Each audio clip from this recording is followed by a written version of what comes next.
Beneath the glamour of Hollywood's golden age, from the 1950s through the 1970s, lay a darkness few dared discuss. Homosexuality was treated as a disgrace, and when AIDS emerged, it was viewed by much of society as a death sentence reserved for those who lived differently. Today we look at 12 towering figures of that era, people who lived in the spotlight but died in silence because of AIDS. 1. Freddie Mercury. Born Farrokh Bulsara, Freddie Mercury arrived in London as an immigrant carrying a secret he didn't yet have the courage to name: his attraction to men. British society at the time treated homosexuality as shameful, and not long before, it had been a criminal offense. Music became the one place Freddie could be truthful, even if disguised. Every Queen anthem, from Bohemian Rhapsody to Somebody to Love, carried something personal beneath the theatrical grandeur. Mary Austin entered his life, and they lived together for years. Freddie later called her the love of his life. When he eventually told her he was attracted to men, she said she didn't need the words, she simply looked into his eyes and knew. They separated romantically but remained close for the rest of his life. He called her the only heir to his heart. In 1987, Freddie was diagnosed HIV positive. At the time, it was effectively a death sentence and the final lock on a secret he'd carried his whole life. He hid the diagnosis not out of shame, but to protect his fans, avoid the tabloids, and keep Queen together. Brian May later recalled that Freddie sometimes had to lean against a wall just to stay upright before a take, yet became unstoppable the moment recording began. The Show Must Go On was recorded when he could barely breathe. By autumn 1991, friends barely recognized him, but he refused to be seen in decline. On November 23, 1991, he publicly confirmed he had AIDS. He died the following day, on November 24th, in Mary Austin's arms at Garden Lodge. His death pushed AIDS into mainstream conversation in a way nothing had before, and led to the founding of the Mercury Phoenix Trust for HIV/AIDS awareness. 2. Rock Hudson. In the 1950s, Rock Hudson was America's idea of masculine perfection: tall, broad-shouldered, the lead in Magnificent Obsession, Giant, and Pillow Talk, and the country's top box office draw. But Hudson understood early on that if it became known he was gay, his career would collapse overnight.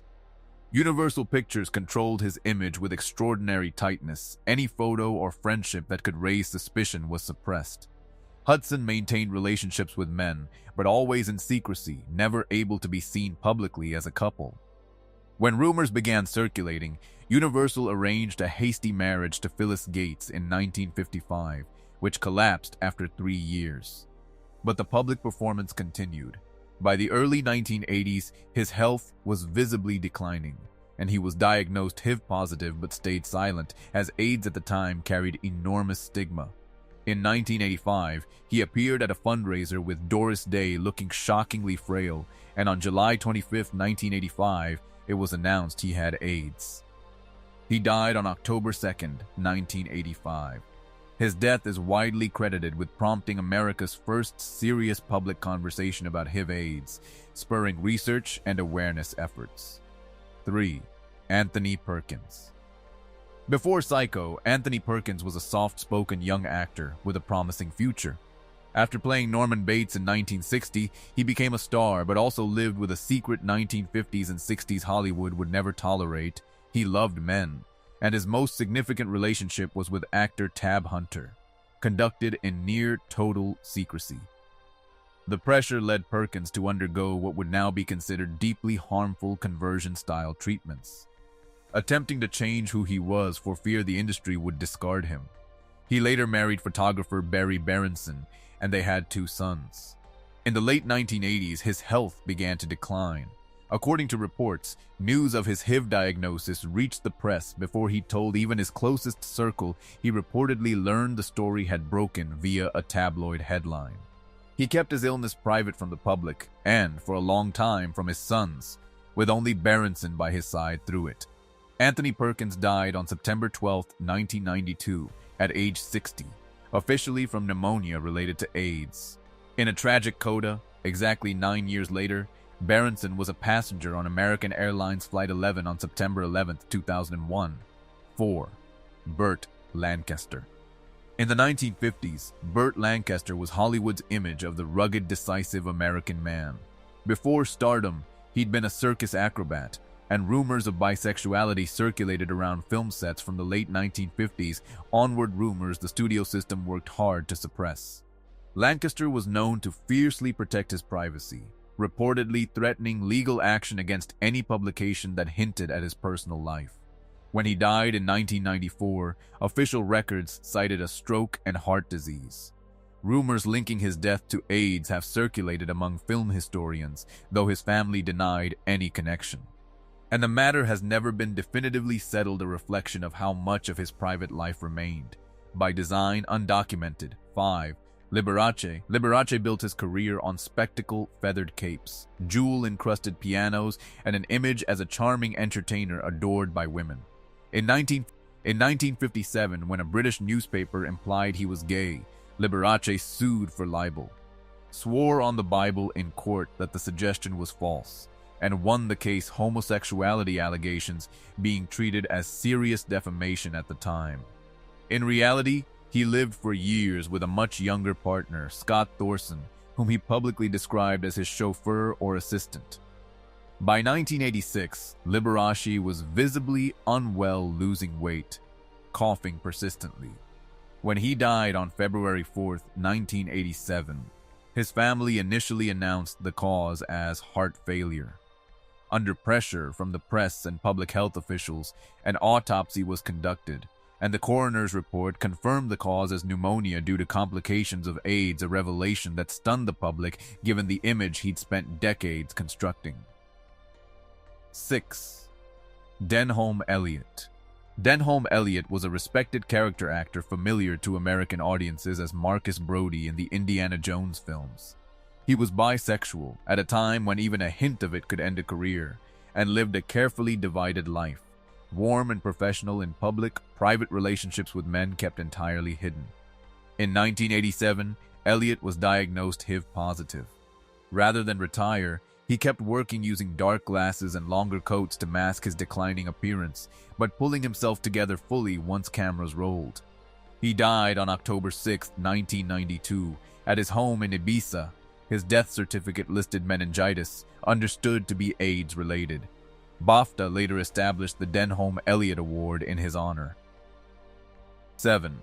Roy Cohn. Roy Cohn was a powerful lawyer best known as an aide to Senator Joseph McCarthy, central to the anti-communist hearings of the 1950s and in the shadows to the Lavender Scare, the campaign to purge gay men and women from government positions. Cohn himself was gay, a fact widely whispered about but never something he acknowledged. He aggressively attacked anyone who suggested it. In 1984, his health began visibly deteriorating. Rumors of HIV spread, which Cohn publicly denied, insisting to reporters he had liver cancer. He died in August 1986 at age 59. His physician later confirmed to the press that the actual cause was AIDS, a stark irony, given Cohn's role in a campaign that cost so many gay Americans their careers and reputations. 8. Ed Koch. Ed Koch was the sharp-tongued mayor of New York City from the late 1970s, credited with helping pull the city back from near bankruptcy and chaos. But as AIDS devastated New York's gay community through the 1980s, Koch faced sustained criticism. Activist Larry Kramer famously accused him of allowing gay men to die through inaction. Rumors that Koch himself was gay had circulated since the late 1970s, something he never publicly confirmed, typically deflecting questions about his private life. He never married and lived largely alone. Ed Koch died in 2013 at age 88. Days after his funeral, longtime friend Charles Kaiser confirmed publicly what had long been rumored, that Koch was gay, a truth he had never spoken while alive. 9. Robert Reed. Robert Reed played the idealized American father Mike Brady on The Brady Bunch. He had been married once, for 5 years, before telling his wife he was gay. The marriage ended without acrimony. Through the 1970s and beyond, Reed maintained a strict separation between his public image and private life, something colleagues noted made him warm, but always somewhat distant. In 1991, Reed was diagnosed with terminal colon cancer. When his medical records were later made public, it emerged he had also been HIV positive, a revelation that surprised much of Hollywood given how privately he'd lived. He died on May 12, 1992, at age 59. His death certificate cited colon cancer, with HIV/AIDS as an additional factor that had remained largely unknown. 10. Joel Crothers. Joel Crothers was a popular soap opera actor with a large following. In an industry where being gay was considered career-ending, he maintained a public image including arranged appearances with a girlfriend for the cameras that bore little resemblance to his private life. As AIDS began spreading in the early 1980s, Crothers quietly disappeared from television without explanation. In 1985, he died at age 44 from AIDS-related complications.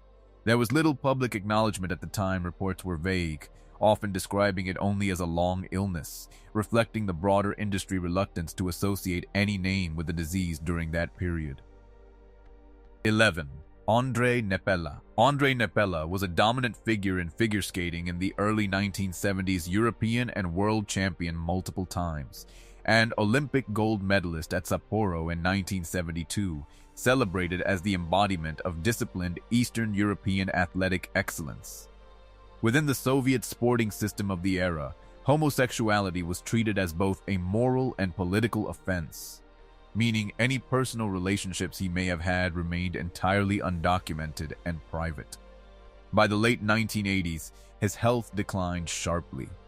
He died on February 2, 1989, in Mannheim at age 38. The official cause was listed as lymphoma, though persistent rumors have long suggested a connection to HIV/AIDS, a part of his story that, given the era and system he came from, was never formally recorded. These were people the world once celebrated as icons, actors, musicians, athletes, and politicians, many of whom lived divided lives, one for the cameras and one kept entirely hidden. Their stories are a reminder of how much an earlier era stigma shaped not just how people lived, but how their deaths were recorded and remembered. If this topic affects you or someone you know, support and information are available through organizations such as the Terrence Higgins Trust or your local health services.